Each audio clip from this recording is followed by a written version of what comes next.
Hi, everybody. It's Susan again, and this time I'd like to talk to you about, well, I guess lots of things, but we're going to center our talk about the Leo full moon coming up on the 12th of February. And that's universal time is what I use, and that's going to be at 1:53 p.m., so 13:53 in universal time. So you can adjust forward or backwards for your time. I use the whole sign system. It's a tropical zodiac that I use always for those who ask. And I just wanted to touch base with you about this full moon because it's part of a bigger, hectic story of transformation. Obviously, everything is always contributing in some way, shape, or form. But this one is particularly edgy. And that's because the energy of Uranus is involved in a T square. What is a T square? Well, it's a square to an opposition, basically. So when we have a full moon, that means that the moon is opposite the sun. Exactly. That's always the case.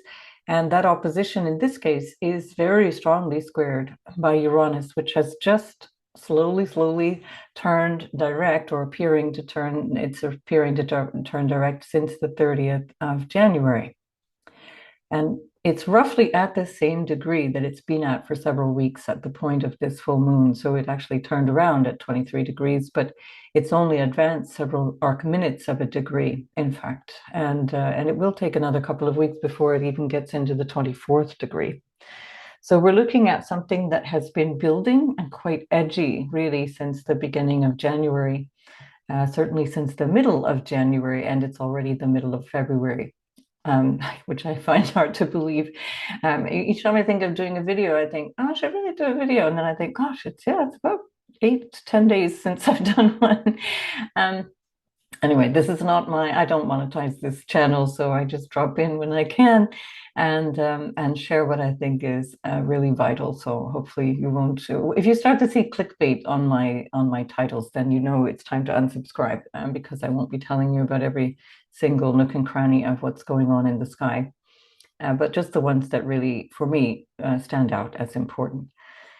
So this lunation is part of a bigger cycle, and the cycles we can look at in terms of the moon itself. So in the Indian culture, for example, they might go full moon to full moon, whereas some other ways of looking at it is new moon to new moon. I tend to go from the new moon cycle to the new moon cycle. So we're at the peak of the new moon cycle that started in Aquarius, and that was at the 29th of January, and that was literally hours before Uranus stationed direct. So Uranus was tense and in this position when the new moon at 9 degrees of Aquarius was happening. And remember that 9 degree point is really significant. I mentioned that in that previous video. If you're interested in that examination of that 9 degree point, you can look back at that video from whatever it was, a week ago, 10 days ago already. And have a look because the 9 degrees keeps repeating, but so does this Uranus story.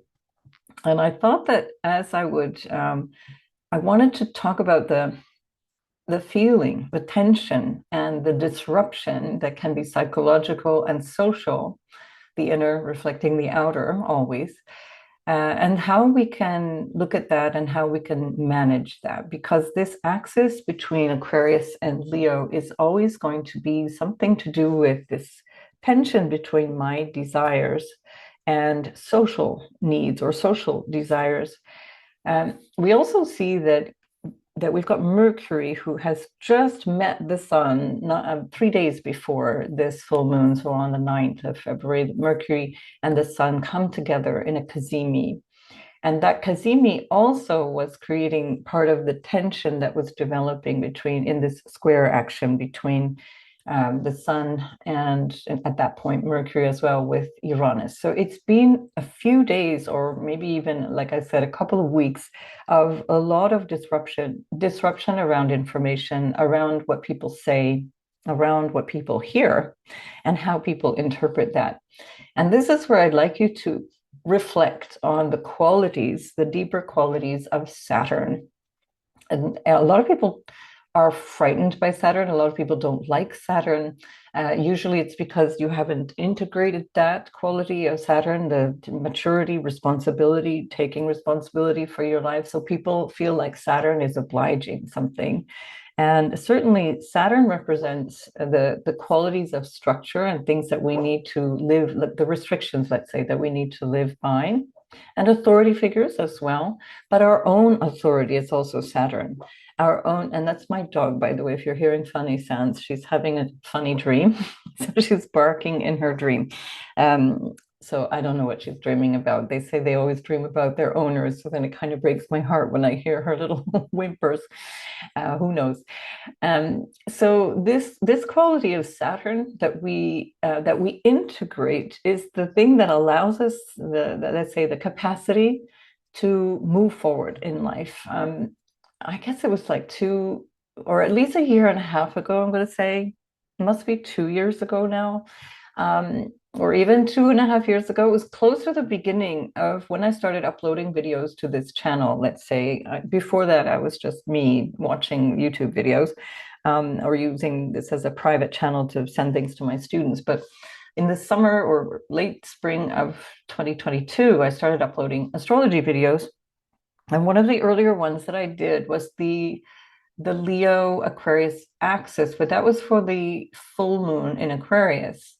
So the sun was in Leo, the moon was in Aquarius. So you can look for a shortened version of that, because I packed a lot of these ideas into that video. And it's something, say it was when Saturn was still in Aquarius, so even more potent.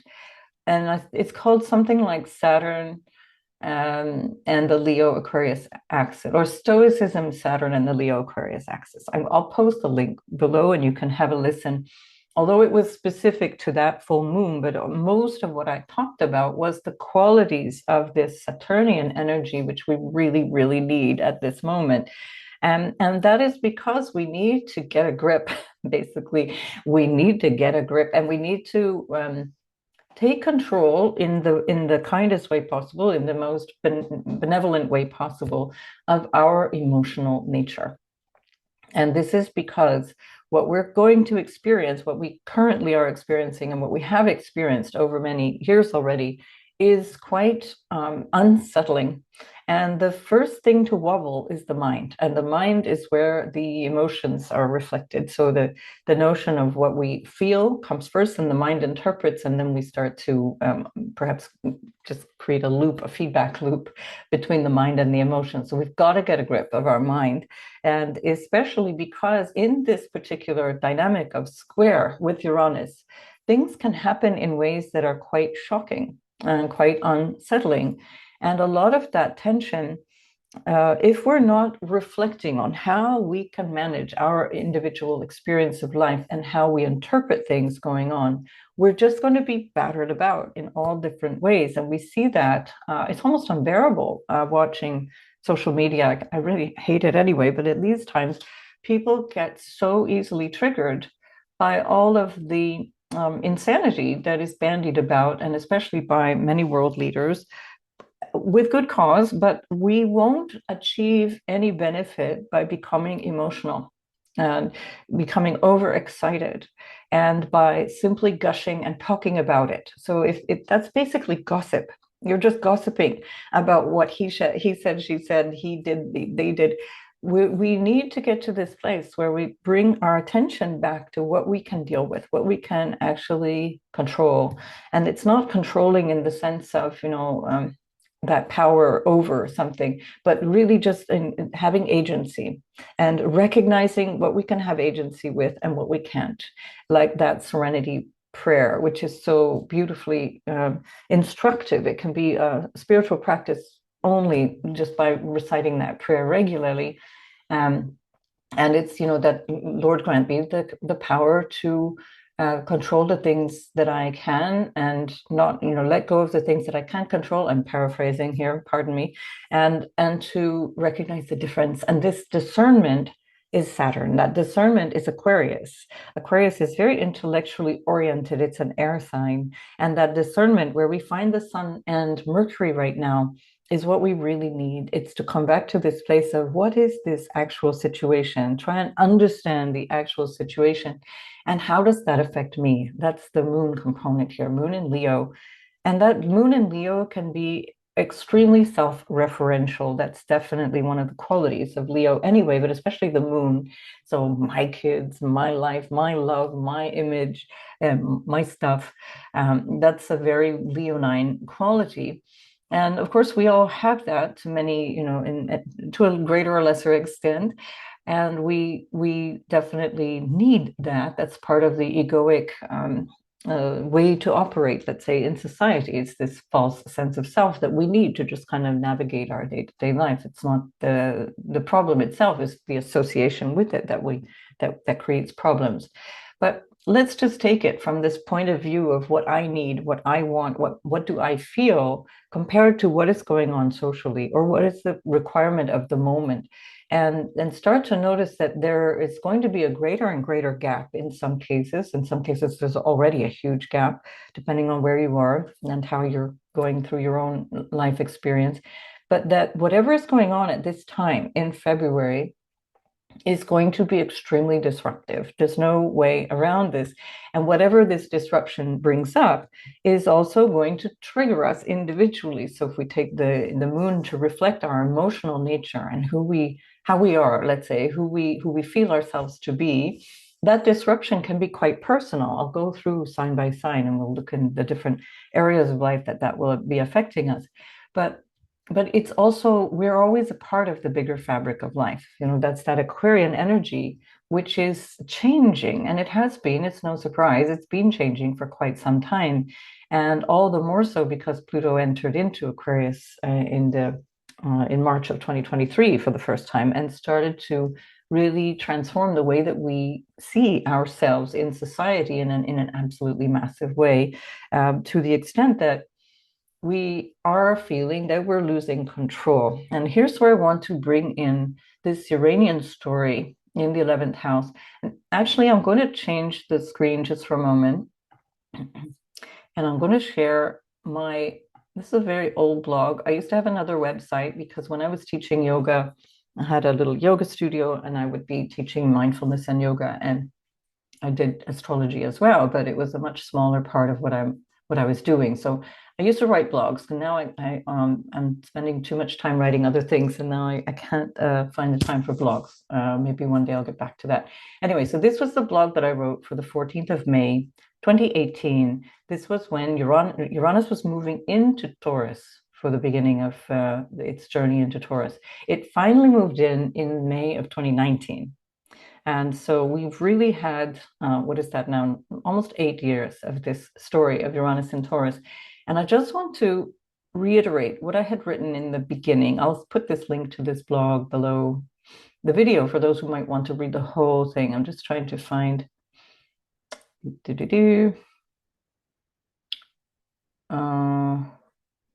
Right. So I'm going to start here. I'll just start with what was coming, what was anticipated because of the Uranus and Taurus qualities and where we are now, which is very much between now and the beginning of July, going to come to a head as planets move towards the end, the last degrees of a sign, which Uranus will be doing between now, where it's at 23 degrees, and the 7th of July, when it's coming right to the final degree, to the end, and then moving into Gemini. This is going to intensify. And this is where this lunation is showing us a lot of that intensity. So here, what I wrote was our monetary and finance systems will transform over the next 7 years. Well, that's for sure. Pensions and even savings can be affected. This is something to pay attention to when we're talking about Taurian things. How are we relating to values and money? This is all very much changing. So also how we pay attention to how we take care of the weaker members of society. This is also really tied into this balance between Leo and Aquarius. How do I deal with society? Am I a bit selfish? Am I taking too much for more than my share, the lion's share, or am I actually working myself through contributing into societal issues? So we see also the social unrest that has been very, very magnified in the last few years. And that was already, again, a part of the journey of Uranus through Aries, very, very strongly so. When Uranus went through Aries from the 7 years prior, that was when we started to see the Occupy Wall Street movement and these bigger political movements. And that was part of the story of Uranus square Pluto as well, which was really strong between 2012 and 2016, but already building from the time Uranus went into Aries and Pluto was still in Capricorn. Anyway, so there's a lot of stuff here, which we are seeing now coming to a head, and which has been a big theme over these years. Public protests, whistleblowers, and outspoken criticism and agitation around emerging scandals. So just even if you look at the last couple of weeks, how certain things have started to be revealed in a way that has been percolating, let's say, for the last few years, but has come to a head. And one of the things, because I'm here in Europe, one of the things that I'm interested in following, because I just find it touching on so many stories all at once of our recent experience of Uranus and Taurus, is the question of whether Brigitte Macron is actually a woman or not. And that's a very interesting one. Especially because the evidence points to so many strange things in the story and so many things that touch on inappropriateness with children or minors at the very least, and also how state power controls the messaging and media as well. And so this is certainly coming to a head right now because there's an independent journalist called Candace Owen who's putting a lot of information out there, and she's being threatened by the Élysée, which is the office of the president of Emmanuel Macron, who's the president of France. So all of these things that are coming to a head right now, that's just one of the stories, but that pull in all of these other aspects of what do we value collectively and how do we take care of our resources. And if we think about ourselves intergenerationally, transgenerationally, as a collective, one of our greatest resources is our children, which are represented by Leo. And those are the future. The children are our future. And how we take care of them or not is going to depend, it's going to show up in terms of how we go forward in the future. So you can read the rest of the piece there. I just want to point out this thing. So here we are, without wanting to sound alarmist, and it's really important because I'm telling you information for you to pay attention to, not to freak out to. This is where Saturn comes in, and Saturn says, oh, okay, I better pay attention to this. Aquarius is very intellectual. Let me analyze this. Let me have a look at this. So without wanting to sound alarmist, we only need to look at the last time Uranus was in Taurus, and then take a glance at the headlines nowadays for clues of what to expect. Keep in mind that money, the value of things, material wealth, the environment, nature, land and agriculture, food and security are the major themes of Taurus. That's always, not just in these days, in these moments of time, but that's a Taurian theme. And so Uranus has been disrupting and changing and upgrading in many cases, a lot of that, as it's been going through since May 2018. But from 1934 to 1942, in the lead up to the Second World War, but where also, I'm here in Spain, for example, there was a civil war going on in Spain in the middle of the 1930s. A lot of drama in many, many countries was already going on in this Uranian Taurian energy of the 1930s. So let's say in the lead up to the Second World War, there were annexations of countries and land grabs and a sharp rise in fascism and nationalism. And I'll again let you read more into that. There's also natural disasters and things that had happened as well around that time that are reflected in this current time. Now, what's changing here is that there is something which is added to this, which is that Neptune is at the very end of the zodiac. And in these weeks around this time of this particular moment of this full moon in Leo, Neptune is with the North Node. And there is then a potential for exaggeration, for fantasizing but also, on the other hand, a potential for revelation and awakening and understanding, but both on an individual level in terms of a spiritual revelation or awakening, an attunement, let's say, to your own sensitivity, an attunement to what's already there, possible for you in terms of recognizing your more profound spiritual awareness rather than the conscious sort of mental day-to-day awareness that most of us operate from. This is the wild card. And so while Uranus has already been taking care of all that business for all of these 7, 8 years now, this is complicating things enormously. And this is also where we're going to get repeated messages over the next 3 or 4 months as Uranus finalizes its journey through Taurus and moves into Gemini. Now, it will move back on the 7th of November of 2025. It'll move back into Taurus. It backs up again over the last few degrees of Taurus, and then it will clear by the end of March, I think it is, or maybe it's the end of April. It will clear itself back into, I think it's the end of March because it's a 5-month journey. So 7th of November, probably till the end of March of 2026. That journey will be the very last time. So we're entering into a year really of a lot of disruption around these very issues. And one of them, as I mentioned in this article, but also is going on right now, is this dilemma around totalitarianism, around fascism, and around this whole notion of nationalism and land grabs, land thefts, and so on. Is going to come to a head and become quite powerful. So we see the word genocide, brutal, violent regimes, and we're seeing now a flip side of all of that with many of the same characters wearing different costumes at this point. I'm going to let you read the rest of that, so I'm not going to spend much time focusing on that. I want to come back to the astrology. You can have a look in the description box below, or maybe in the first comment pinned for the article if you want to read that. But the reason that is all important is because this is current right now. This is where our emotions are being triggered, and this is where we have to grow up, let's say, and take responsibility for our reaction and our response to all of this. This is again where I referred to Saturn, which is being trined by a retrograde Mars.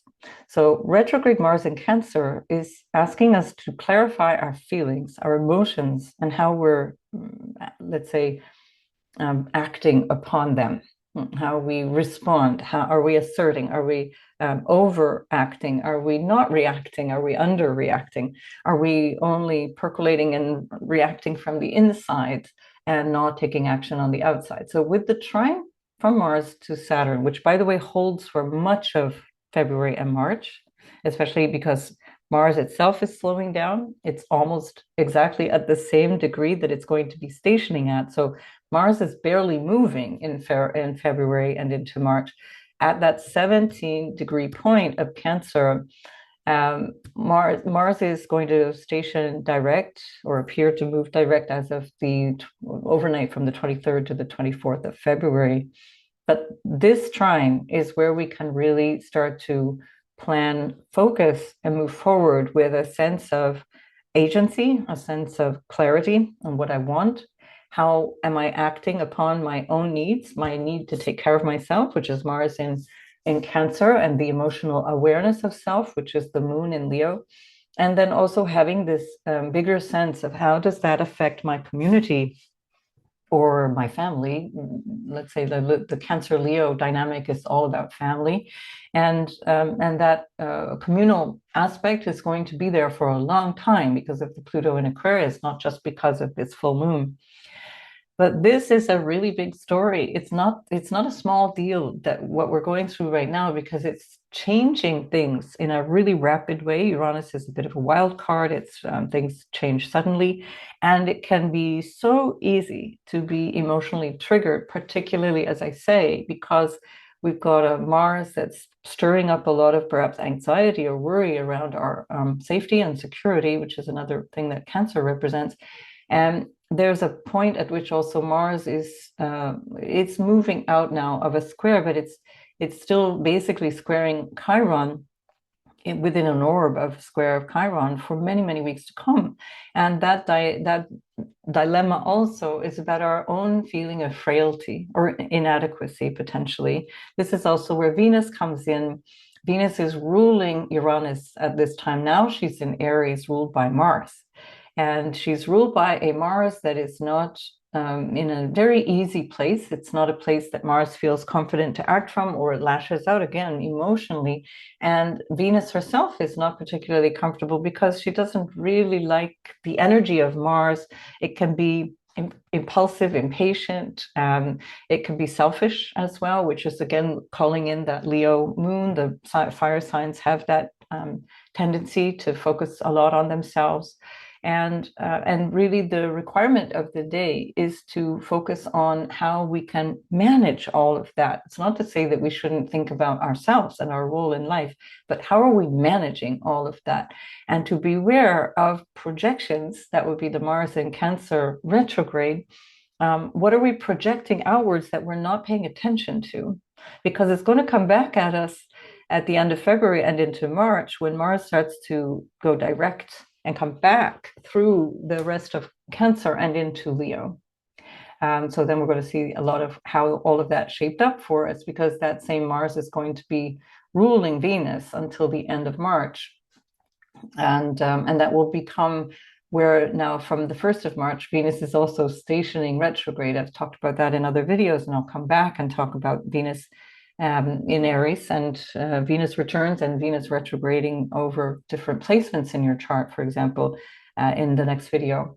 But there's a lot of wobbliness here around security and around oneself and around what is good for each of us, let's say. At the same time, we've got Mercury, again, having just been renewed by the Sun, which is now itself going to be approaching its retrograde a month from now. So by the 15th of March, Mercury will be stationing retrograde at the same point that Venus stations retrograde, within 1.5 degrees of that point on the 1st of March for Venus, 15th of March for Mercury. And Mercury is ruling Jupiter, which is now moving in a direct motion. And Jupiter stationed direct only on the 4th. So it's a very recent change. And it's basically, again, holding that degree for all of February. So Jupiter will not be moving very far. And Jupiter is asking us to reconsider, have a sense of what we are aware of in terms of our higher vision for our lives and what we have faith in, what we believe in. And it's especially relevant if you go back to last July. Whether you go back collectively or individually, it's going to tell you a lot from the 15th of July when Jupiter was at this point where it is now. And since then, what has changed? What have you learned? What wisdom have you gleaned? What did you wish you did and you didn't, and now you know you need to do? And that's going to be something that shapes up in this lunar cycle, because this lunar cycle is also while the lunation that we're working with on the 12th of February, the full moon, becomes the new moon in Pisces at 9 degrees. That's going to be when, and that will be on the 29th of February. By that point, we will have now Mars moving direct as well. So that particular little window of the last week of February, all planets are moving direct. And that means that there's something that we recognize. It's a kind of an urgency or a desire now to act upon the things that we've realized. So let's give that a lot of thought, and especially withdraw some of our attention from the circus, which Neptune in North with the North Node can be exacerbating. And certainly the T-square from this full moon to Uranus is also adding to a confusion, a feeling of unsettledness, and a feeling of insecurity that is being generated really strongly. Deal with what you can and leave the rest. And don't engage endlessly in chit-chat and discussions about what he said, what she said, what they did, etc. A lot of what people are saying right now is smoke and mirrors, absolute illusion that is off the cuff and delusional, and it's not worthy of your attention and time. We're going to see a lot of things changing over this next few months, and especially after the 30th of March when Neptune moves into Aries. for example, that's when we're going to start to begin to see the crumbling and dissolving, the dissolution of NATO and organizations along those lines are going to be changing quite rapidly, and the whole lay of the land will change.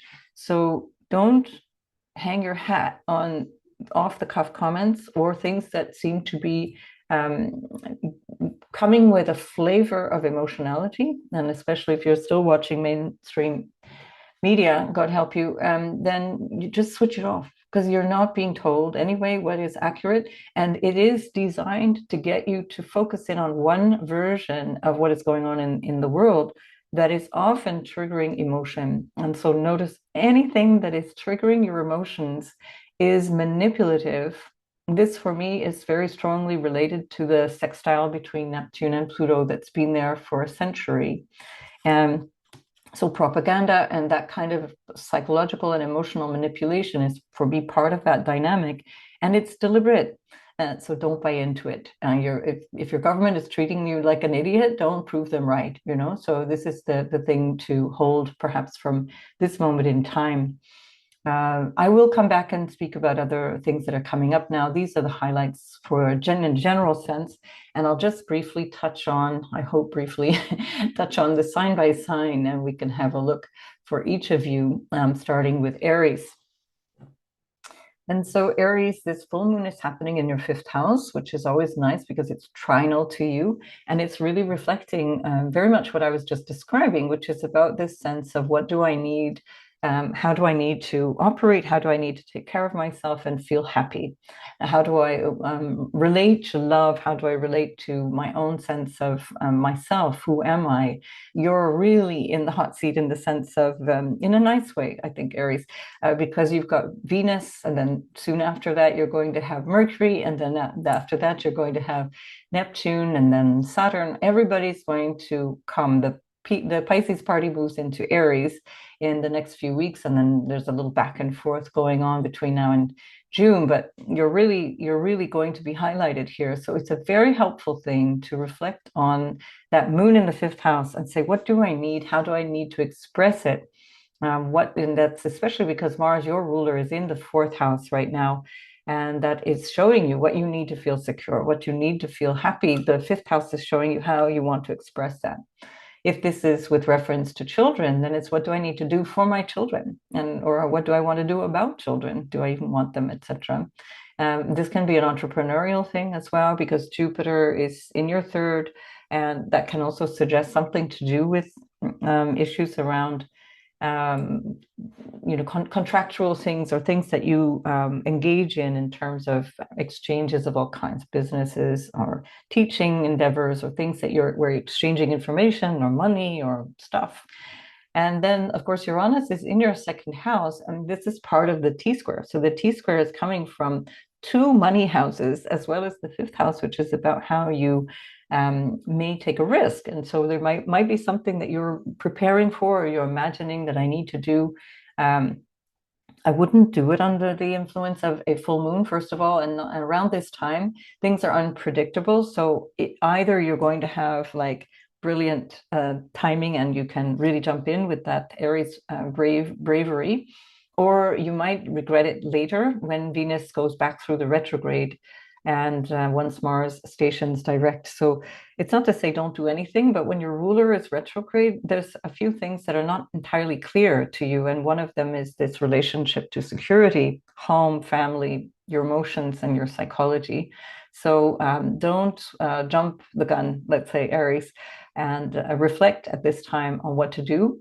And as things are shape-shifting, when you have a plan, when you have a sense of what it is that you really want in the long term, then, and that's also an Aquarian thing, the vision for the future, when you have that vision, then you're more likely to take action where it's going to support you the most.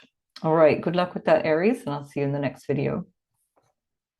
So Taurus, this the full moon that's happening between your 10th and your 4th house is being squared by Uranus in your house of self. And the 10th house is your career. There's that Mercury, Sun, Cazimi that was happening on the 9th is part of this journey of the full moon. And so you can also maybe take some insights from that in terms of your social status, or work status and your career, your ambitions and drive, and how you show up basically out in the world. And then the moon in the fourth house is really showing you how you feel about everything, quite literally. The moon is your exaltation ruler, so it tends to work well for Taurus. And when it's in the fourth house, there's a lot of connection to what you need and how you feel secure, what you need to grapple with or manage in terms of money. Now you've got Jupiter in your second house also helping you become more aware of your finances, or more aware of what you have to use, what's at your disposal in terms of what supports you. And with that Uranus now moving direct through your first house, it's going to be you that's adapting to this. So whatever the situation is, perhaps between home and work, or perhaps between your sense of your emotional security needs compared to what's going on in the world and how you are out in the world, it's about how you're changing and how you need to perhaps recognize that you're changing and act as though, or act in this new way. Or if you're refusing to change, then recognize that the pain or the difficulty, the stress that you might be feeling is because there's a refusal to change and it's time now. Mars in the third house is retrograde, so that might dampen the effect of actually taking action, what you need to do to take action, finding your courage and using the willpower. That is the third house, the area of choice. That might become easier for you in the last week of February. And so it doesn't mean you shouldn't do anything now, but it's definitely a good time for you to at least prepare for these choices, because you're emotionally attuned to them right now in a way that can be really constructive. Mars is trining Saturn in your house of the future, and that can show you something also about money issues, because Saturn, North Node, and Neptune are in the house of gains as well, and Saturn rules your 10th house. So this, especially for Taurus, can be related to gains from what you do. So focusing on either how to generate more money or how to manage the money that's coming in or that you already hold. Your ruler Venus is in the 12th, and often that can be an indication that things are happening behind the scenes. The 12th house can be what we're not really seeing outwardly, out in the public, but it can also be where you actually might be gaining money by working with people from a faraway place, or from a distance, or in confinement, or in a caregiver role, for example. Venus rules your 6th house, for example, which is about healing and health, and that can also be where there may be some gains to be had by working in a context of health and healing, but in a place that's more like a retreat center, or a healing center, hospital, or some other clinic type relationship. Or it can be even literally in prison. So that Venus always represents relationships and how you might manage your wealth, let's say. Venus in the 12th can also indicate relationships that are not open, that might require some kind of discretion. And if that's so, this is a bit of a dodgy time, because with that Uranus in the first house, that blowback can be very personal to you if there's something that is happening that shouldn't be. Jupiter rules your 8th house of the hidden aspects of yourself, whether it be your motivations, your sort of psychological motivations, or your sexual motivations, for example. And it's in the 2nd house of values. So really tune into your values. And it also rules your 11th house of your vision for the future, where Saturn is asking you to take responsibility for that. And so if there is anything that's untoward, whether it be something illegal or something that is challenging to somebody else's relationship or finances, then really reflect on that, because this would be a time where that can really show you publicly, show you in a bad light, especially once Venus goes into your 1st house in June. That becomes more something you become more aware of. That's always an interesting thing to play with. It doesn't always have to mean that you're having some kind of illicit affair, but it's worth noticing all the different things that might happen, that might come to the surface, and how would you relate to that when it does. So that also comes back to this feeling of security, and whether that be emotional or psychological or actual security that is there, highlighted now with this moon in your 4th house.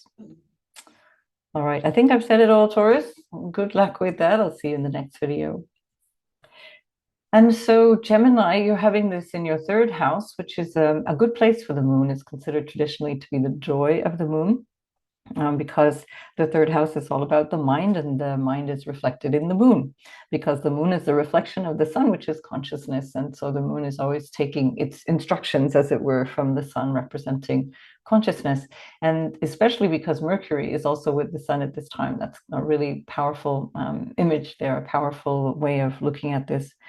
So with that moon in the third house, you're reflecting on things that you need to decide, or issues that you need to learn, or something that is just involving your way of thinking, the things that you need to consider. And certainly with Jupiter in your first house, and your mode of thinking is very important anyway, where we have this energy now of direct motion between now and basically the rest of its journey through your first house until the 9th of June, you're really all systems go in terms of how you're thinking about things.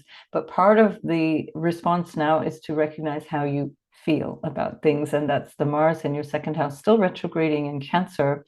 It might be something about self-worth or your value. Mars is in a square to Chiron in your 11th house of your future. Am I up to it? Might be one of the questions. And who should I do it with, especially as Venus is approaching her retrograde in your 11th house.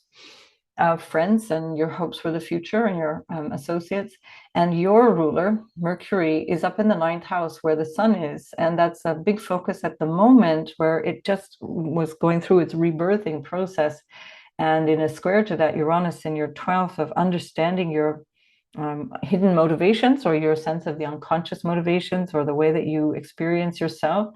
And it's coming from this place of your higher vision for your life, the 9th house, your higher purpose, or what you have faith in, what you believe in. With Uranus in the 12th, especially recently having just changed direction, this might have something, and in a T-square, as you saw from the introduction, there might be something changing in terms of your faith, in terms of your spiritual beliefs, or the way that you connect to your hidden motivations. That is extremely important for understanding how you need to operate based on issues of survival, or money, or security issues, family issues as well. With Mars in the second, for you, family issues are even more literal, more intense, because that second house is also Cancer for Gemini rising or sun or moon. And so here you're really looking at something in a new way here, Gemini, and it requires a little bit of slowing your roll, I'd say, because there might be an emotionality that actually has you jumping the gun. When the moon is in the third house, there can be a lot of thinking, and that thinking can be coming from a place of what's in it for me. And this could be something that makes you overlook what is necessary for others. Right. And the Saturn in the 10th is still there, asking you to take responsibility for the way that you show up. And that might include parenting or your own parents. And it's in a trine to that Mars in the second house for much of February and March. So there's also this bigger story of how you use your resources. And by the way, you personally are also part of your resources. It's what you do is part of your resources, as well as financial and otherwise, what supports you in general. You have to think long term. It's a good time now. You're really supported to think long term. But it also might require an understanding of how your own patterns of behavior, including maybe habits and things that you're doing unconsciously, are not working for you. So anyway, I think this could be a very, very useful time for you to plan, let's say, at least the next 4 or 5 months, where Jupiter is going to bring you the benefit of all of the things that you've learned since last May, the end of last May, 2024. And you'll be able to then move forward with that, but with this bigger perspective, which seems to be bringing in your spiritual self, your spiritual understanding. Your vision for the future is a big part of the first few months of 2025. So this could be a good time to really sit down and figure out how you want that to shape up, as you'll have your ruler stationing retrograde in Aries in the 11th house of your vision for the future, your dreams and hopes, and your groups of friends, and how you relate to all of that. That's where Venus is also retrograding, and that's also where the second eclipse of the year is on the 29th of March. I'll come back with videos of those things as well. So, all right, good luck with that, and I'll see you in the next video. So Cancer, this full moon is in your second house of your family, your values, what supports you, your belongings, your abundance, let's say, or the things that you have, what resources you have at your disposal. The second house is representing all of those things that contribute to your security. And in the eighth house is where we find the sun that rules that second house for Cancer. And it's with Mercury having just got itself reinformed, let's say, or got Mercury being reinformed by its energized Cazimi with the sun on the 9th of February. Now there's a new understanding of your shared values, your shared resources, what you share with others, what you might be able to receive from others. That can also include clients, for example, how you receive money from clients, how you receive money from partners, or what you receive from partnership in general. And that also includes support, moral support. You know, what do you get from other people? How do you benefit from the relationship you have with other people? And what you're recognizing here from the moon in the second house is how those resources are utilized or how you're taking care of all that. And perhaps this is a good time to look at things like your finances and how you organize your money. Uranus is in the 11th house of gains. It's also your vision for the future, the vision that you have for socializing and friends and so on. And that's also a bigger part of the story, the ongoing story, but it's squaring this lunation. And so there's something about how you see your future that might actually be changing, or it's something that you're becoming aware of around this point, around the full moon in Leo. And the moon is your ruler, Cancer. So it's definitely something to pay attention to. Whatever the lunation is, it's going to be directly influencing you, teaching you something about yourself. Mars is still retrograde at the time of this full moon, but just under 2 weeks later, it's going to be stationing basically at this same degree, 17 degrees, in your first house of self. So all of the things that you've been doing, working on yourself or working towards new motivations or working towards ways of showing up personally in a different way, this is actually a good time to really double down on that and prepare to move forward, as towards the end of the month, Mars is going to be moving in direct motion. And that Mars, that same Mars, is ruling Venus, and then later on Mercury, and then later on Neptune, and then Saturn, as they move into the 10th house, where that's your career. It's representing your social status and how all of the things that you're doing now and the way that you understand your value. By the way, that's the second house too. It's you as a resource, your value and your values in general. This is also part of the bigger story here. So there's something that you can start to prepare for, to prepare moving outwards, moving forwards, moving into this more social dynamic, where Mars then, when it's moving forward, will bring the results, or the let's say the dynamism of the Mars going through the first house into your house of career. It also influences your house of love and romance, and also creativity. So maybe it's about a creative project, or perhaps even about a relational one, because also when we have these planets in the eighth house, that's your house of intimacy, emotional, psychological, sexual intimacy, as well as what you share with others. So a powerful dynamic here with a wild card there of the square to Uranus. So circumstances around you may change, social circumstances or just global circumstances may change in such a way that you will have to adapt to that. And so it's a good idea to really get clear on these things that you have. What are my resources? How am I using them? How am I preparing myself for perhaps adversity, or perhaps a feeling of not being in a secure position? Mars is in your first house square, trining favorably, trining Saturn in your ninth house. And so part of what you're ready to do, and the thing that you feel motivated to get into and how you want to move forward with that, is also with this vision that Saturn has been creating, about what your long-term sense of purpose is, your bigger, higher, higher, not in a judgmental sense, but in terms of a bigger event than the day-to-day purpose of life is. And certainly that's where a lot of activity is in this next few months, where the 9th and 10th house, Pisces and Aries, are really highlighted for Cancer. So a really strong dynamic for forward planning, forward looking, keeping in mind that we cannot control things, so we can't control the outcome, but we can control the actions of today. That's especially when you have Mars in your first house, a very good place to start. So yeah, good luck with all of that, Cancer, and I'll see you in the next video.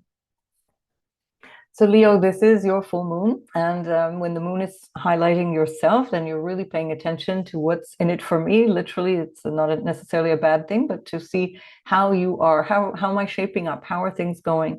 And with your ruler, the sun in the opposite house of relationships, and especially because only 3 days before this full moon, it was connecting with Mercury. You've been thinking about relationships, or things around relationships have been affecting you personally.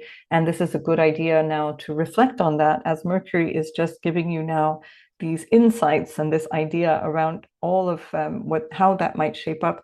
Especially true because Uranus is squaring from your 10th house of social status. That can be your relational status, meaning like married, not married, etc. Being a parent. Losing your parent, like all the different varieties of things that can happen in terms of changing our status, becoming a parent, losing one's own parents. And I'm not saying that this moon is going to have you lose parents. I'm just saying the different ways that social status can show up. Your career and those dynamics are all really highlighted for Leo.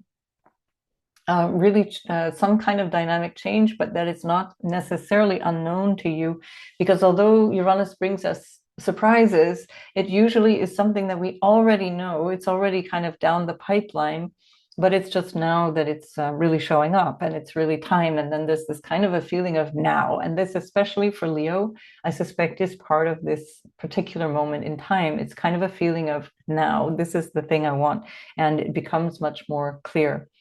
You also have Jupiter in the 11th, so you do have really good support in so many ways, because that usually signifies people well placed to help you.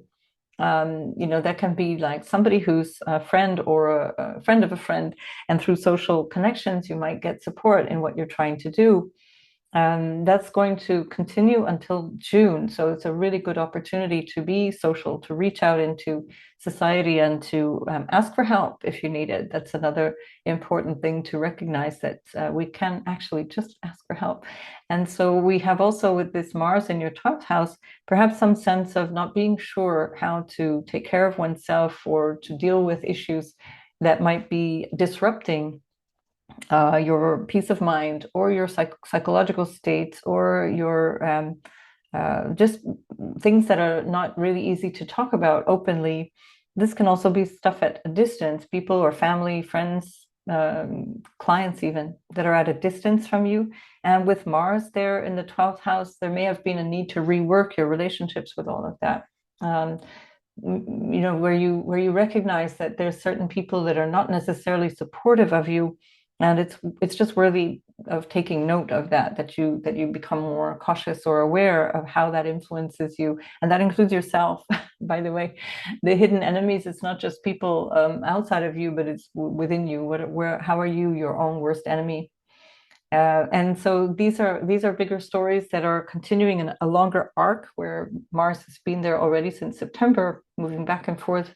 And when in the middle of April, on the 18th of April, it moves into your first house, what you're trying to gather here, what you're trying to reestablish in terms of your sense of what do I need and how do I want to deal with all of this, is going to be manifested through how you take action, or how you need to be more dynamic, starting from mid-April into mid-June, when Mars goes back through your first house of self. And Mars rules your 9th house of your vision, your sense of purpose, where we've got Venus, and then later on this Mercury, and then Neptune, and then Saturn, all moving in. And that's going to really emphasize this sense of what do I believe, what do I have faith in. That also might be part of the dynamic here with Mars. There might be this tension around this, this feeling of who's got my back, especially as Saturn is in the 8th house, kind of making you doubt that people are really there for you.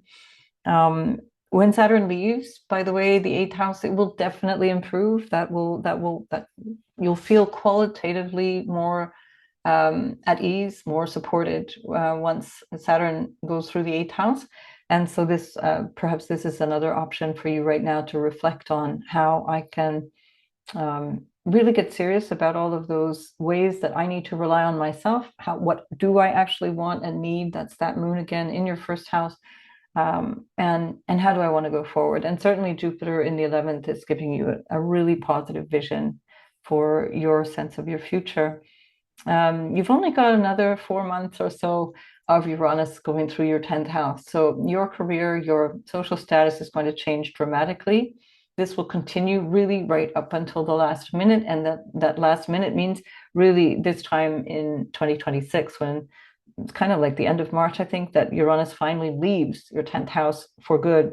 But at the moment, when we've got in this situation, you can start to think of all the things that you want to take a risk on, or all the things you really want to change, how you really want to show up differently with Uranus in the 10th house. Find this full moon giving you some kind of information, some kind of understanding of that bigger question. For Leo, this is a big life question that shows up. And how you want to change that becomes very, very important. All right, good luck with this, Leo. I'll see you in the next video. And Virgo, this is all happening in your 12th house of what is behind the scenes. This can be a very intimate place. It can be literally bed pleasures and what's going on in bed. Should have mentioned that also for Leo, because that's with Mars in the 12th. That can also be quite adventurous. But for Virgo, what we have here is a balance between what is good for me through my day-to-day habits and how that's affecting my mental health, or how that's affecting my overall sense of well-being, or how that's affecting my sense of what I need, or how I might need to take more time off or back away perhaps a little bit from the world at large. Jupiter is in the 10th house and Uranus is in your 9th, both of them only recently stationing direct. And so there's probably just a lot on your plate at the moment. Saturn in the 7th, there's just a lot going on for Virgo. Major changes in relationships, as well as we saw with the nodal axis video. And so this moon might be just highlighting where you just need to go to bed, just need to curl up, put the duvet over you and just lie down. And there are times when that is really the best response. And especially if you're feeling like it's too much, your ruler has just been re-energized by the sun on the 9th of February.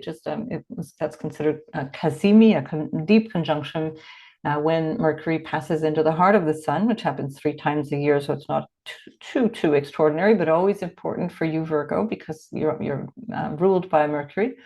And so that's happening in your 6th house. So there's a lot of new insight around your health, around your work, around your day-to-day life, and how that all shapes up, and how to overcome obstacles. And those obstacles might actually be something that comes from this unconscious place. That can also be bad habits, let's face it. It can be difficult things that that you need to stop doing, ways of thinking or behaving, or dealing with things that are not necessarily constructive. And when I say go to bed, I mean that in a way of, consciously realizing what you actually need, as opposed to go to bed to avoid the things that you need to deal with. Because we also have Saturn being trined by Mars in the 11th house. Mars is at roughly the point that it will be stationing direct in just less than 2 weeks after this lunation. And Mars in the 11th house is asking you to really look for what you want in the future. How do you want to live out your goals and your vision for your life?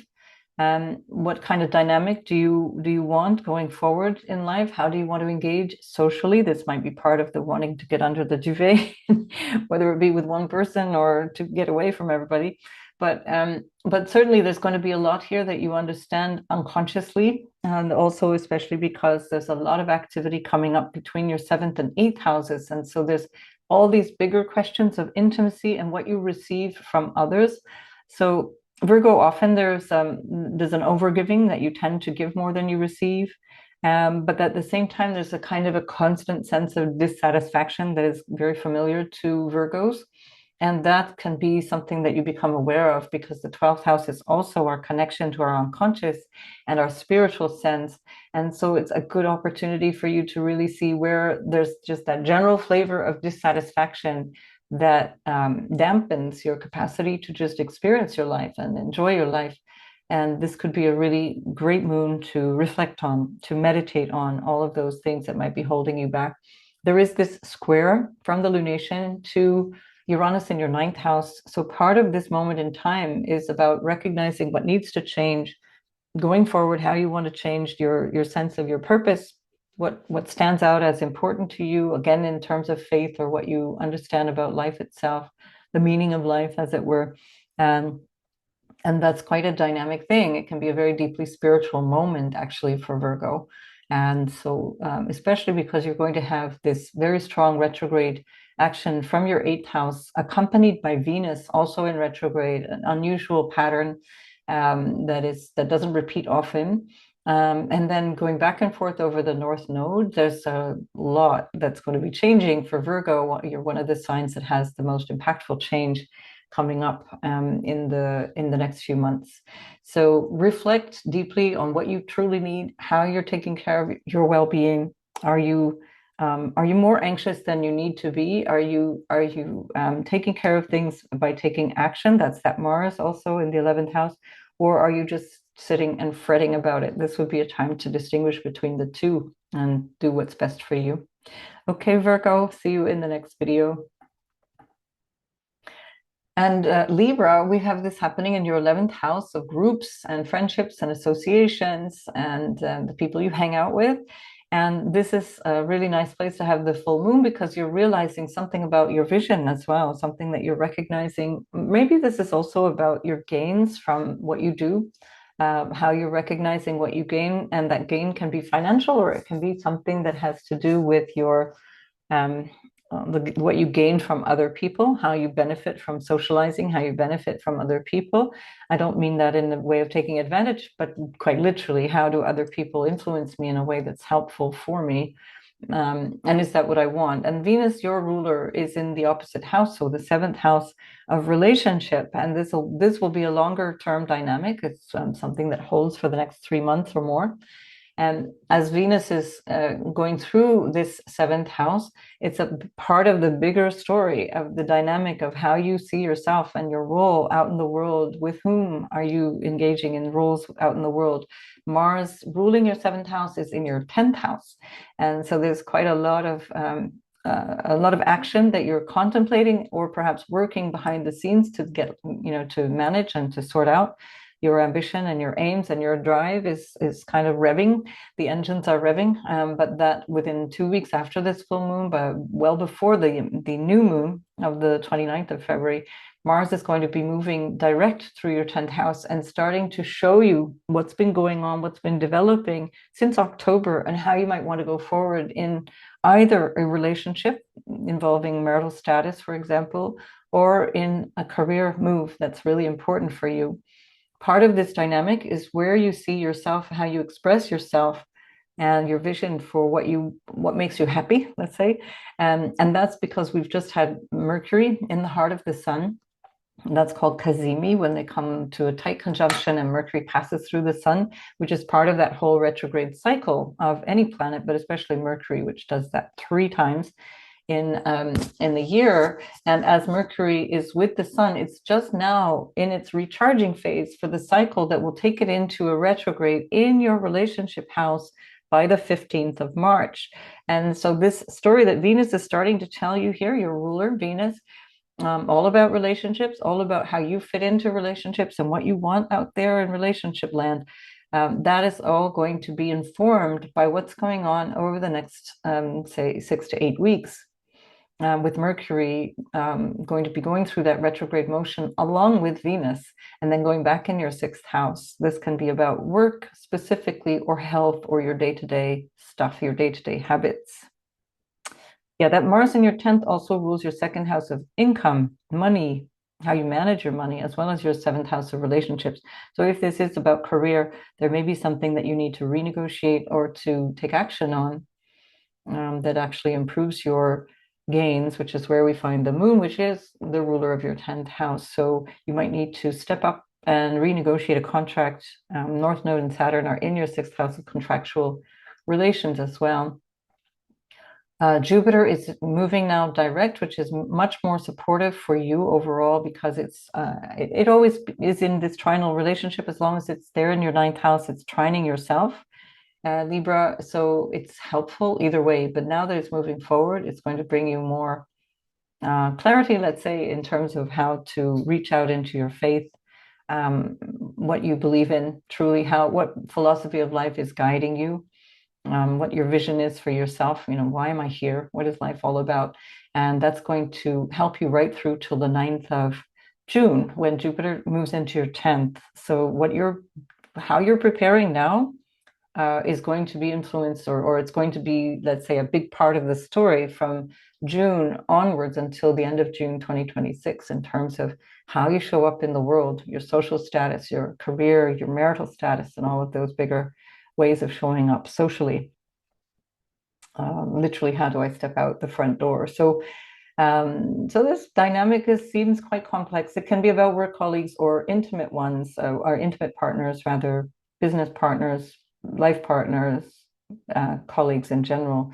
So there's a big question going on here. And of course, Libra, you are really here to learn all about equity and fairness and balance in relationships. So this is let's say, a crystallization of a bigger life lesson for Libras. All right, good luck with all of that, and I'll see you in the next video. Scorpio, this is happening in your 10th house of work. So something about this moment in time is teaching you or reflecting or showing you where you are with reference to your career, your social status, and how you reach out into the world in general. Mars, your ruler, is in the 9th house, and it's the moon itself, which is in your 10th, rules your 9th house. So this is maybe a part of a bigger story of your sense of how you're reaching into your life in general, or your career status, or how you're working based on what you believe in or what you feel is your mission in life, your purpose, your sense of why you're here. Mars rules your 6th house of everyday work and how you show up in terms of your everyday hobbies, or not hobbies, but habits is what I meant to say, and structures of your day, things that you do every day to keep you going, all the difficult things that you have to do to keep yourself going. And so with Mars there in the 9th house, as it's at the degree point now where it will be stationing direct on the 24th of February, you're going to start to get a bigger sense of all of these issues, whether it be around work or whether it be around your health or around your vision for your future. They're all tied in together here.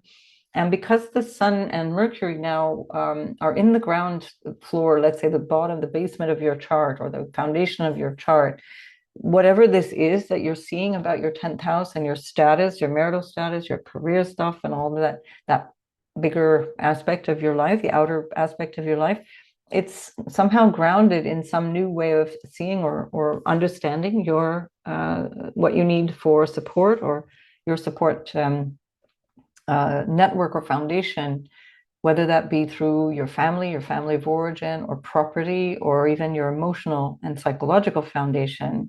That's a bigger part of this overall story as well. We do see Jupiter in the 8th, and also with Chiron in the 6th. You may have been grappling with things to do with health and your vision around all of that. But with Jupiter moving direct now in the 8th, it's certainly going to clarify a lot of things that can be clarifying also about relationship. And that's where we come to the T-square from this full moon to Uranus in your 7th, where Uranus is moving forward from the place that it was at the end of August, first day of September, I think, in 2024. And Uranus has backtracked to this point and is now moving forward. So if you had relational issues, or if things were changing in relationship and the dynamic needed adjustment, this is what's going on now, where you're starting to think, this is it now going forward. This moon is really indicating something very clarifying for you about how you want to engage in life overall, how you see yourself. And certainly that jives also with the South Node in the 11th, which suggests that there's a different way now, based on previous choices, based on things that you used to want. You don't want them anymore in terms of how you reach out into life, how you visualize your future, and or even the groups of people that you hang out with. What have I missed here? Yeah, there's a lot here. There's such a lot here. I think that is what I need you to know. It's a time for you to become aware of how you show up in the world. And is this the way I want to be? Is this the way that I should show up in the world? Certainly a lot of the bigger dynamics of your life are going to change over the sort of June to July period when Jupiter moves into your ninth, trining your first house, give you a big boost there. And then all the way through this first few months of the year when Saturn meets up with the North Node, and then Venus, Mercury, and Neptune keep coming back and forth over the North Node as well. So lots happening in your fifth house of self-expression, children, love, which may contribute to this bigger story of your social status. Right? Okay, good luck with that, Scorpio, and I'll see you in the next video. And we've lost our lovely moon here. I'm going to just switch this back so I can at least have a moon in Leo.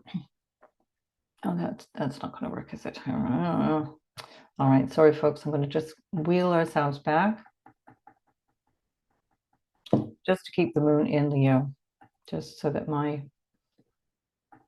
Hang on, where were we? So Sagittarius is what we want. There we go. Just to keep my attention focused here, I need to see that moon in Leo. All right, so for Sagittarius, you have this happening in your ninth house. It's trinal to you, which is really lovely. And that moon in Leo is showing you something about your sense of what you have faith in, your vision for yourself at this moment in time. Maybe what it is you need to know. I actually have a message that I give to myself every morning. It's like an alert that I get in my phone. It's what do I need to learn today? I have a ninth house stellium, so it's a bit of an obsession. But what do I need to learn, or what do I need to know today in this moment? Because there's always something that is that's not fact-based. It's not factual knowledge I'm talking about here. It's about what do I need to understand about this moment in time. And that's where this moon is in your ninth house, where you can bring some deeper knowledge, especially because the moon rules your eighth house of your psychological nature, the things that are a little mystical, the things that are not really understood consciously. They're there kind of lurking behind the surface, or it's the mysteries of life in general. And certainly Mars has been going back and forth over that part of your chart, maybe stirring up some psychological issues or drama that can be, for some of you, a little unsettling, especially as Saturn is there in your fourth as well, which is not usually a comfortable journey. But there can be something here that you're learning about this moment in time that you realize, and that brings you an understanding, a sense of a higher way of seeing things. And so that Mars in your eighth house will actually be stationing direct on the 24th, just before the new moon that's coming up, a few days before the new moon that comes up at the 29th of, is it 29th, 28th of February? It's not a leap year, 28th of February. And it's in a trine to Saturn in your fourth house. So whatever you're understanding here about what you have faith in, what you believe, what you want from your vision, let's say for you personally in your life, that trine from Mars to your fourth house Saturn is going to be very helpful. It gives you a courage. It gives you a sense of, okay, I see this. I see what I want now. Your ruler, Jupiter, is also now moving direct since the 4th of February. And that also is really constructive. Jupiter rules that fourth house dynamic, as well as it rules your house of self. And that fourth house is about your psychological foundation or emotional foundation. And it also shows you where you feel secure or not. And that if you listen to the introduction to this video, we're talking about a Saturn helping us, grounding us in something that is stabilizing, that's really grounding us in something that feels reliable and solid. Uranus has been moving through your sixth house of work and health and challenges, let's say, of, the horrible things that we have to grapple with day to day, the challenges and the illness and all of these different things. And it's not been an easy ride for Sagittarius since May of 2018. And so this is actually squaring the nodal axis here. So there's something here that you're realizing about your work, about your day-to-day health, about the obligations and obstacles that you've had to confront.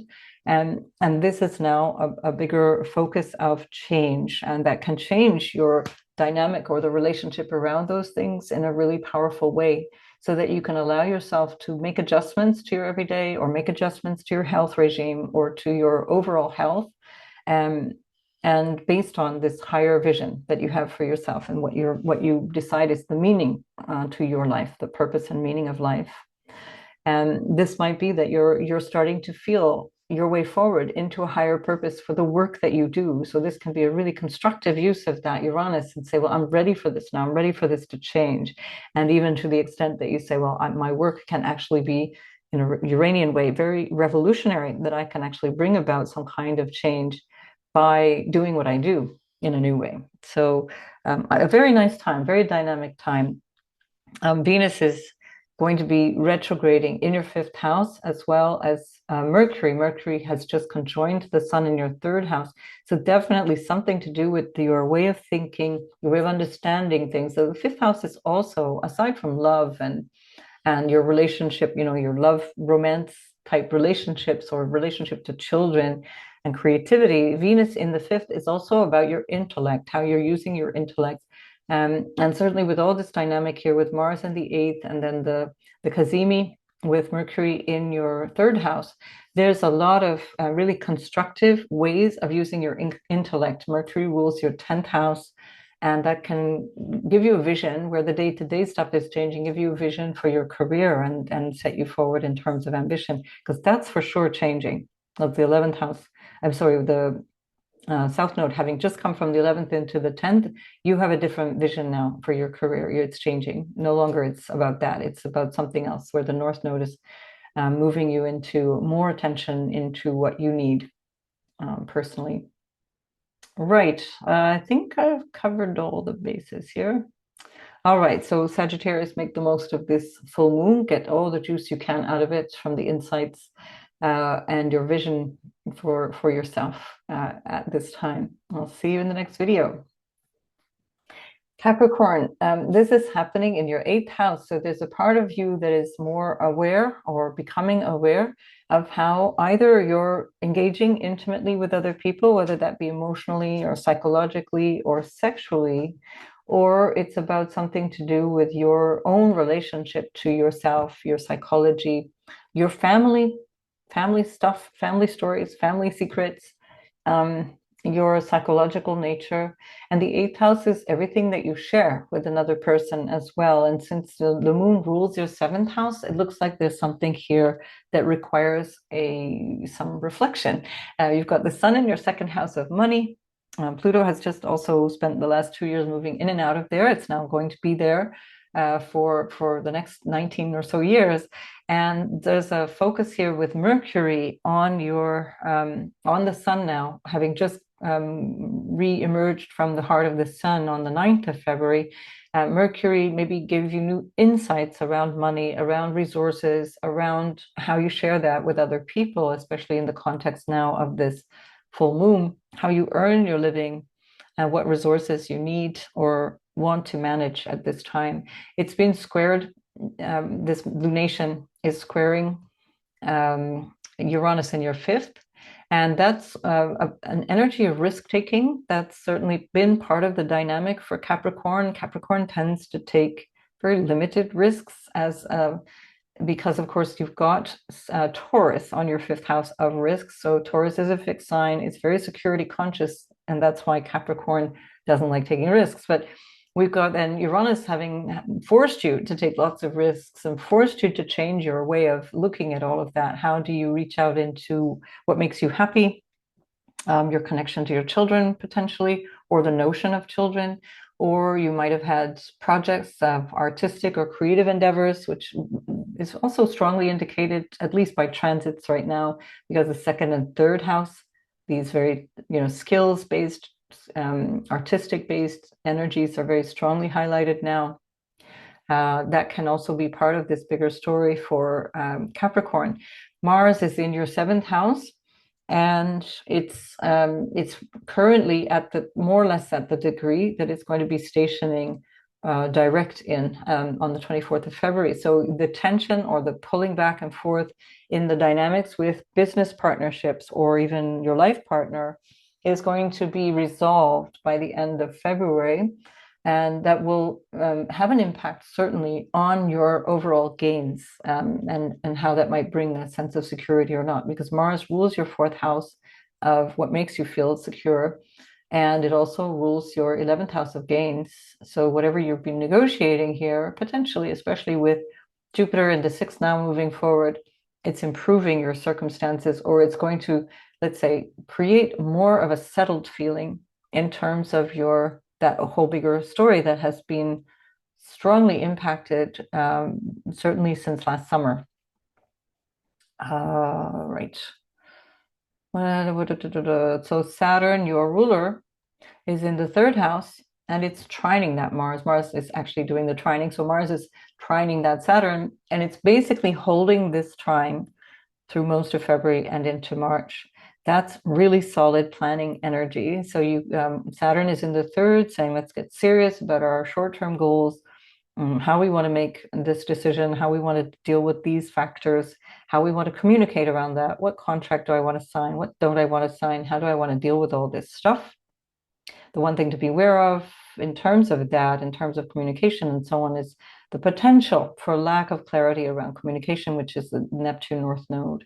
In the third house, it can be confusion. Be careful that you may not be understanding things as others understand them. That's just something you want to be aware of at this time. And that really does hold quite strong right through for several months, actually. We're looking at really until April, May. So what are we, it's like 3 months. Let's call it 3 months anyway. So it's an ongoing thing where the North Node and Neptune are still close enough. Let's say until April for sure. That dynamic is something to pay attention to. Right, I think that's it. Capricorn. So yeah, good energy is coming. You'll get this feeling of things moving forward again. Venus will help, along with Mercury, which are both retrograding in your fourth house, clarify the issue of home that has been lurking for a long time already for Capricorn. The issue of maybe psychological security and overall security, which has been perhaps part of this Mars story for you as well since September last year.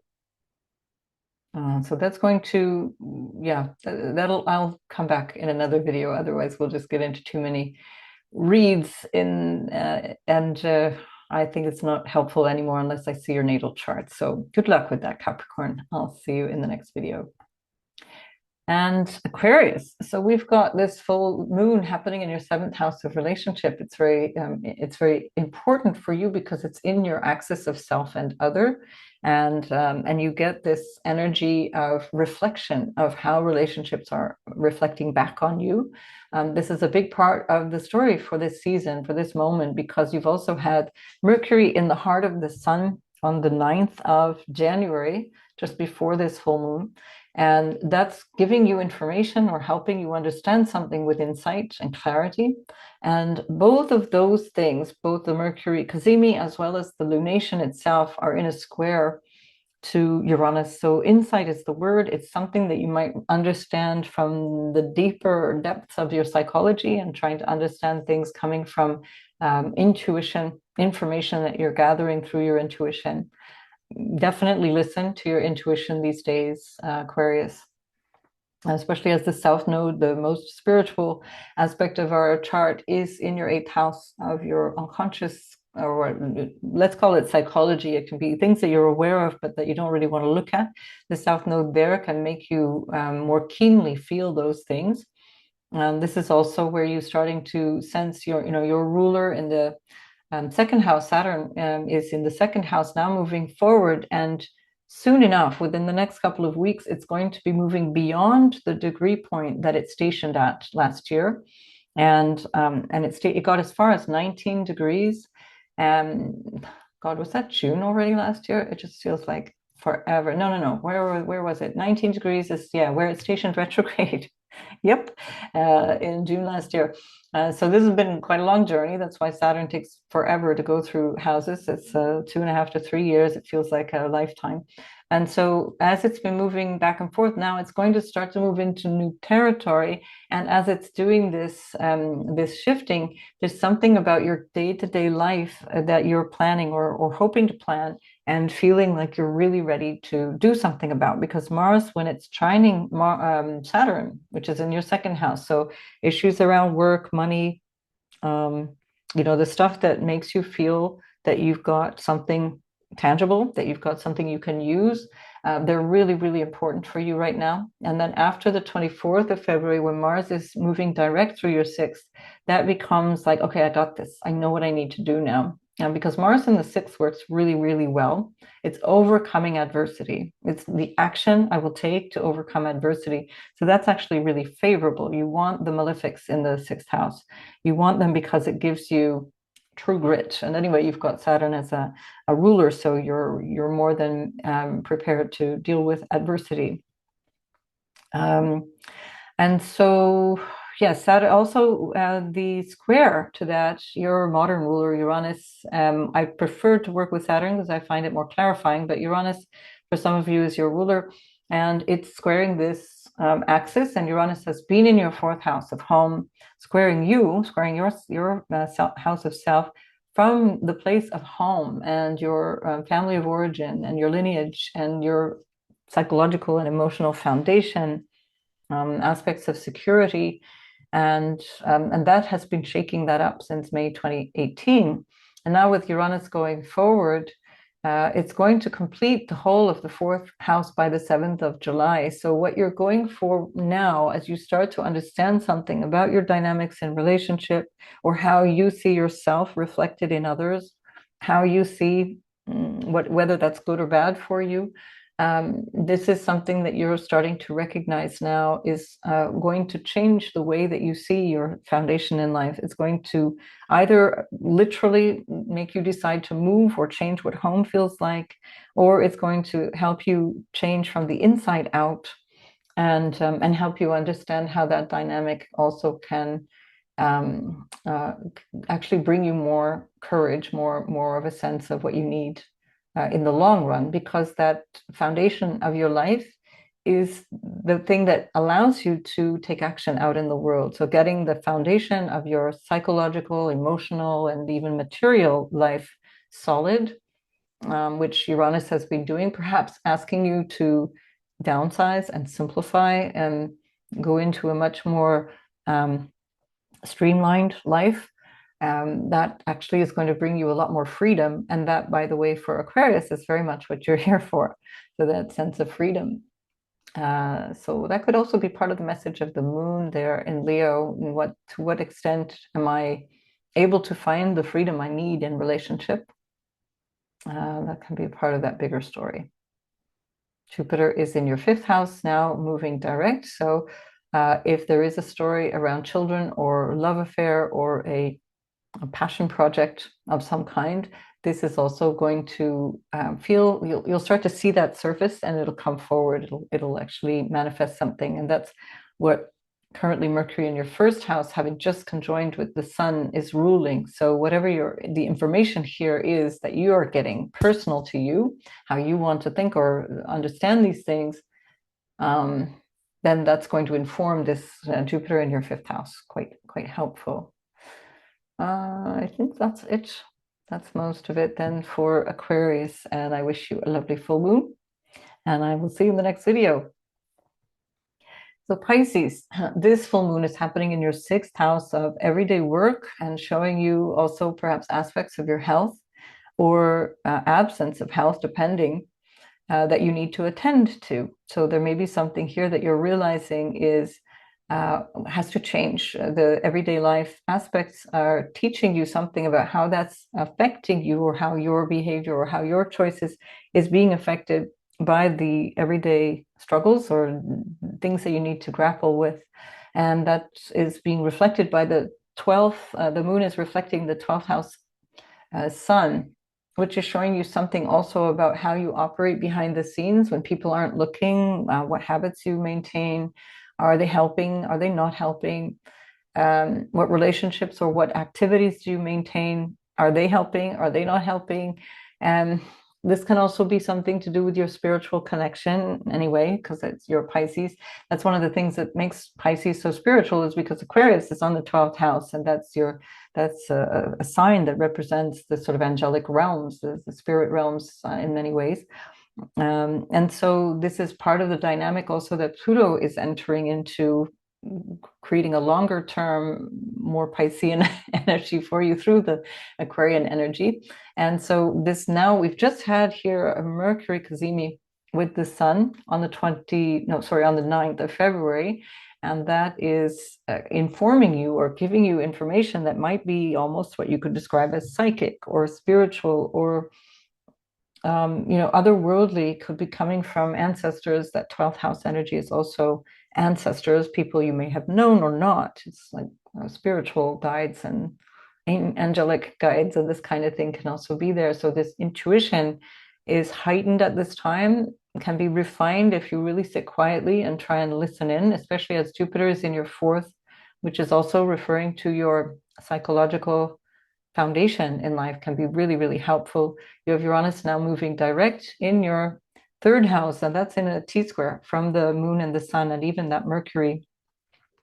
And the 3rd house is all about your thinking, your mind, and how you communicate that. So you could be in for some really interesting insights, all the more so because Neptune and the North Node are together in your 1st house for quite a few weeks. So you're already you're probably lying in bed listening to this. If you're anything like me, I'm a Pisces stellium. This has been exhausting, this particular time, just exhausting. And so if you are, so well done if you made it through to the end of this video. And so, this can be a very insightful time. Lots of inner awareness, lots of inner insight. Venus is in your 2nd house now. Venus is your exaltation ruler, and she will go back and forth between your 1st and 2nd house. And part of this dynamic, as I've spoken to in the video that I did specifically about this Venus cycle, this is about money, your values, your income, the money that you have at your disposal, your resources, including yourself, and how you grapple with that. And that Mercury that has just taken insight from your 12th house, where the sun is, the information that you are getting around this time of the full moon, around the let's say the 9th through, or maybe even the 8th of February through till the 13th or so of February, use that information, use that insight to help you understand how, when Mercury comes to its retrograde in your 12th house, you want to also proceed, because there's something here that can give you, this is a new cycle of Mercury when it comes into the heart of the sun, and therefore it's a new understanding coming from this place of what is hidden to Pisces, what is in the unconscious. Trust your instincts at this time, use them, and manifest something. Trust your instincts, but question assumptions. So instincts and the messages that you get that are subtle are very subtle. Often if it's mind stuff, if it's coming from a mental place, it's more disruptive. It feels disturbing. It feels upsetting and emotional. That's the mind. That's not your instinct. So differentiate between the two. And then you'll be able to apply that and use that, because Mercury is going back and forth between your 1st and 2nd house through March and into April. So it's you're preparing now for this, let's call it seasonal shift that you're in, very, very personal to you. Uranus in your 3rd house is changing your way of thinking, bringing you to a place of innovation, understanding, new ways of expressing yourself, potentially teaching, or moving through what is true for you, what your current aims are. And of course, on a family level, it can be around siblings, extended family, and so on. Mars in your 5th house is also supportive. It will be stationing direct on the 24th. And I think I mentioned your ruler Jupiter there in the 4th. That's also very supportive energy. So Mars trining you is bringing you a dynamism that can be very creative. It may feel like it's not working yet. It's not quite moving forward yet, but that will certainly happen by the last week of February. And that creativity is stimulating your house of income, earned income, and it's stimulating your sense of purpose as well. So, and then of course that will express itself in your everyday work, or health, if that's part of this story. So keep in mind that the way you frame your mind, your thinking, your communication is contributing or not to your health at this time. We're seeing that quite explicitly here with the Mercury squaring Uranus and everything I've described to this point. All right, Pisces, good luck with all that. Thanks everybody for being here, and I will see you in the next video.